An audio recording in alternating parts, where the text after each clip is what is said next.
सद्गुरुदेव की पावन पुण्य तिथि 70वीं पुण्यतिथि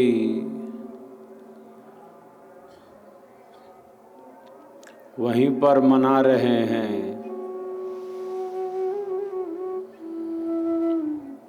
जहाँ पर हमारे परमाराध्य सद्गुरुदेव भगवान ने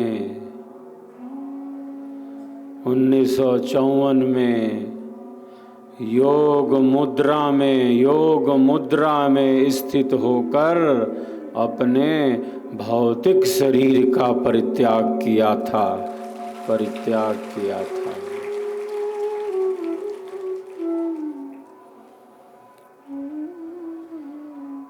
70वीं पुण्यतिथि। ये पावन पुण्यतिथि हमें पावन ही बनाती जा रही है, हमारे अंतःकरण को शुद्ध ही बनाती जा रही है, पवित्र ही बनाती जा रही है। तीर्थराज प्रयाग का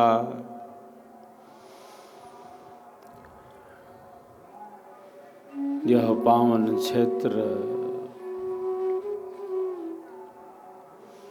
जहाँ प्रकृष्ट रूप से यज्ञ संपन्न किया गया हो, प्रथम बार वही प्रयाग है। जो भूमि ही यज्ञ की है,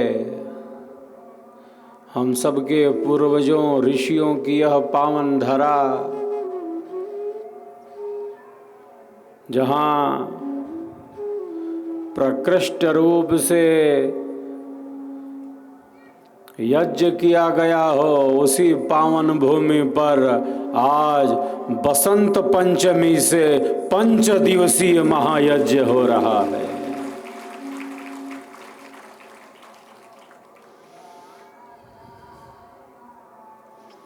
बसंत तो सर्वोत्तम ऋतु है, जहाँ उत्सव है, उल्लास है, उमंग है। ऐसे इस पवित्रतम मास माघ मास में सद्गुरुदेव की देह त्याग स्थली पर हम सब इस 5 दिवसीय आध्यात्मिक अनुष्ठान के साक्षी बन रहे हैं। ये बहुत बड़ा सौभाग्य है हम सबका। ये कोई सामान्य बात नहीं। हम साक्षी बन रहे हैं इस महायज्ञ के, इस पावन पुण्यतिथि के। महापुरुषों के आविर्भाव पर, महापुरुषों के तिरोभाव पर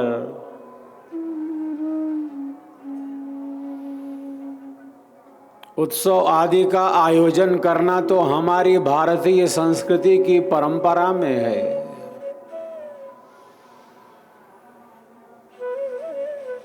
महापुरुषों का बताया पथ ही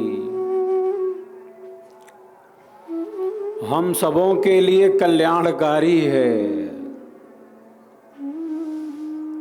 हमने कहाँ का मार्ग देखा है, हमने किधर का रास्ता देखा है। जिसने देखा है उस मार्ग को, जिसने परम सत्य का अन्वेषण किया है,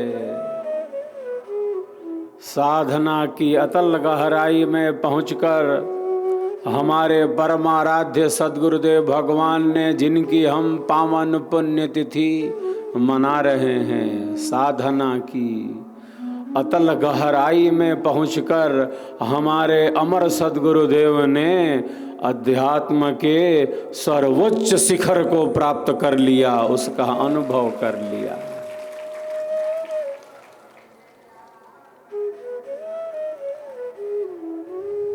तो महापुरुषों के आविर्भाव पर जब वह सत्ता प्रकट होती है, जब वह सत्ता अपने शरीर का त्याग करती हो, देह त्याग, ऐसे पावन अवसर पर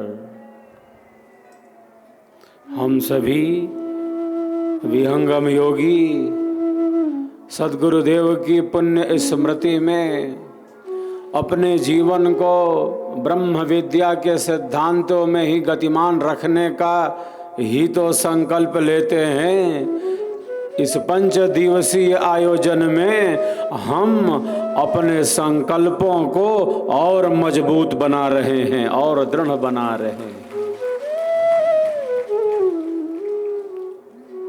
सत्संगति सद्गुरु शरण, सेवा भाव विचार, उपकार गुरु पाठ है यह विकर्म जगसार। सत्संग अधिक से अधिक हो, सत्संग का अभाव न हो।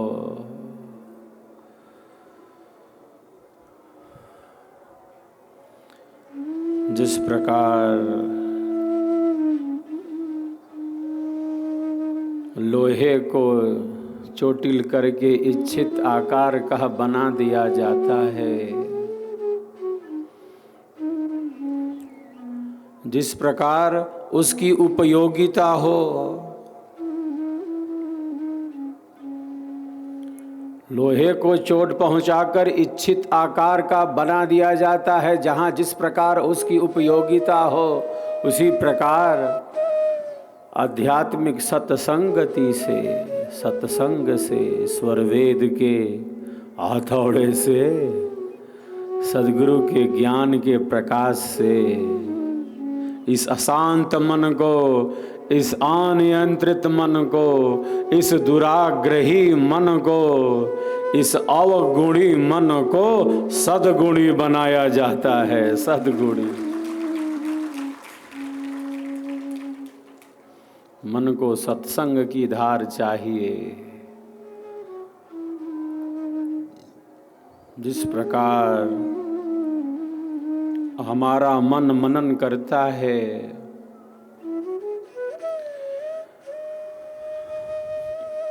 हमारा मन जो भी मनन करता है और हमारी बुद्धि उसका विवेचन करती जाती है,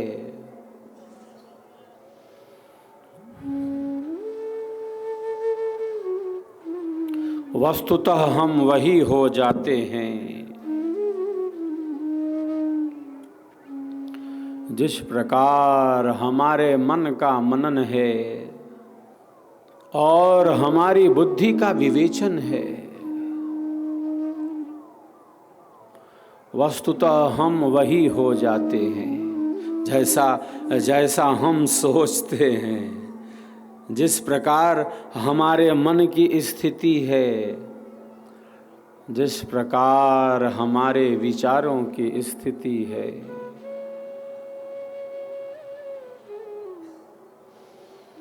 हमारा मन बहा जा रहा है, संसार में बहा जा रहा है।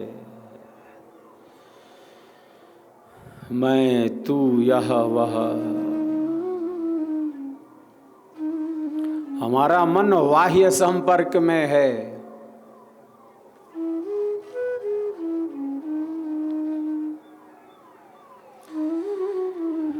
जैसे पीपल का पत्ता तनिक हवा के स्पर्श से इतनी तेजी से हिलने डुलने लगता है जैसे मानो भूकंप आ गया हो। पीपल का पत्ता तनिक हवा के स्पर्श से इतनी तेजी से हिलने डुलने लगता है जैसा मानो भूकंप आ गया हो, वैसे ही हमारा मन है। बाहर तनिक परिवर्तन हुआ और यह परिवर्तन होगा। प्रकृति परिवर्तन वाली है, हर चीज बदल रही है यहाँ, हर पल प्रतिपल पल पल बदलता जा रहा है।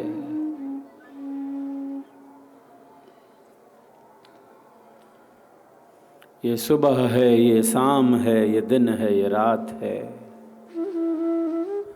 न दिन स्थिर है न रात स्थिर है, न दिन स्थिर है न रात स्थिर है। सब कुछ बदलता जा रहा है, हर क्षण हर पल प्रतिपल पल पल बदलाव इसका नियम है। प्रकृति का शाश्वत नियम है परिवर्तन। सुख दुख का यह क्रम चला आ रहा है, सुख और दुख का। और हमारा जो मन है इसी से प्रभावित तो होता जा रहा है।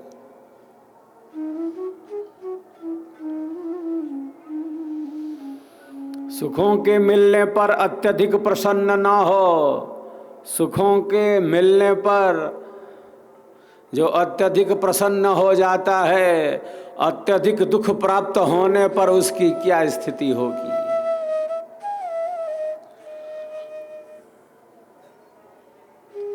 लेकिन सुखों के प्रति इतनी हमारी लालसाएं हैं, इतनी हमारी इच्छाएं हैं, इतनी हमारी कामनाएं हैं।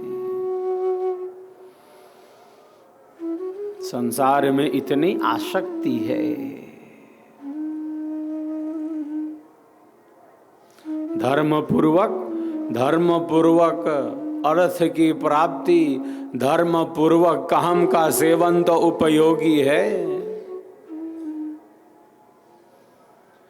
किंतु हमारे जीवन का जो मुख्य पुरुषार्थ है वह मोक्ष है, जिसका प्रारंभ धर्म से होता है, जिसका प्रारंभ धर्म से होता है।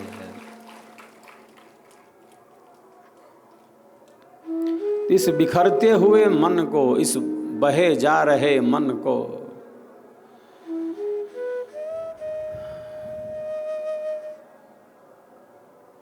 इस असंयमित मन को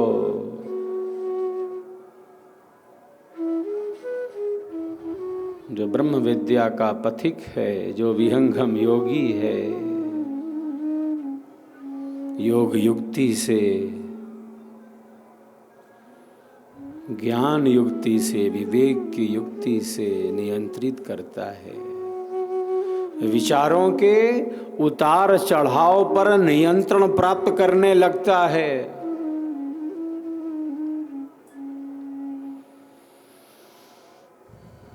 निर्णय उसका आत्मा के अनुकूल हो जाता है।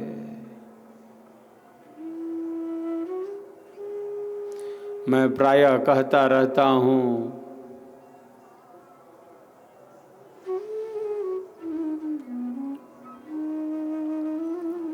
कि आत्मा की ध्वनि को, भीतर की आवाज को, आत्मा की ध्वनि को सुनने का सामर्थ्य उत्पन्न हो गया, तब हमारा जो कर्म है वह कर्म न रहकर धर्म बन जाता है, धर्म बन जाता है।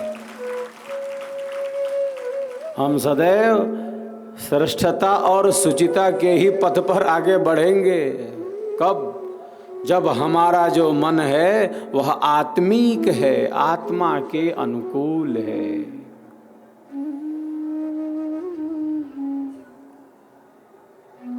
आत्मा का संबंध मन से, मन का संबंध इंद्रियों से, और इंद्रियों का संबंध उनके विषयों से ही तो है।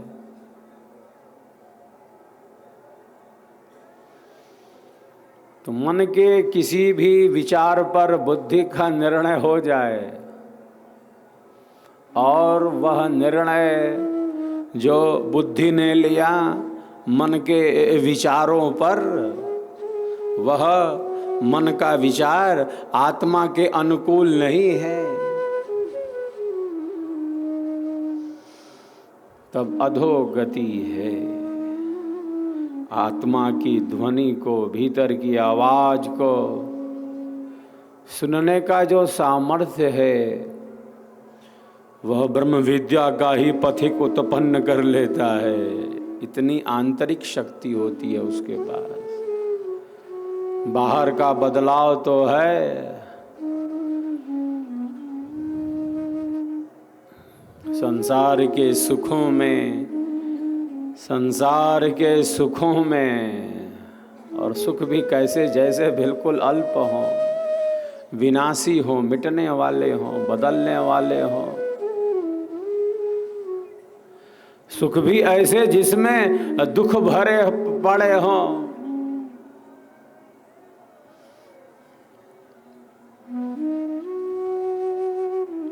आदि अनादि काल से इन सुखों को, अल्प सुखों को, दुखों को, भोगों को, पदार्थों को, संबंधों को हम भोगते चले आ रहे हैं आदि अनादि काल से।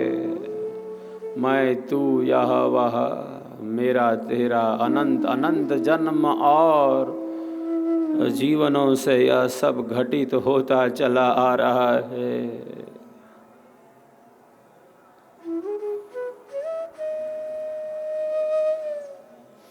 तो संसार के सुख ऐसे जैसे मानो दुख से भरे हों। इसीलिए सद्गुरु ने स्वर वेद में कहा, जामे सुख तुम जानते, सो है दुख का रूप। सत सुख सुख जाना नहीं, ताते पर भव को। ऋषि कहते हैं एक संसार के सुख में एक नहीं, चार चार प्रकार के दुख भरे पड़े हैं। प्रथम कहा परिणाम दुख है, सुख का परिणाम दुख है। फिर कहा ताप दुख है। फिर कहा संस्कारों का दुख है। फिर कहा गुण वृत्ति विरोध का दुख है।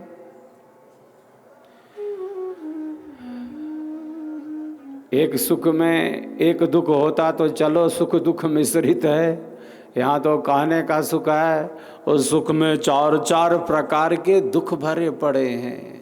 सुख का परिणाम ही दुख कहा है। दुख सागर इसे कहा गया है। जो वस्तु जैसा रहे तैसा वाको जान, रूप बोध निर्भ्रांत है, संशयहीन सज्ञान।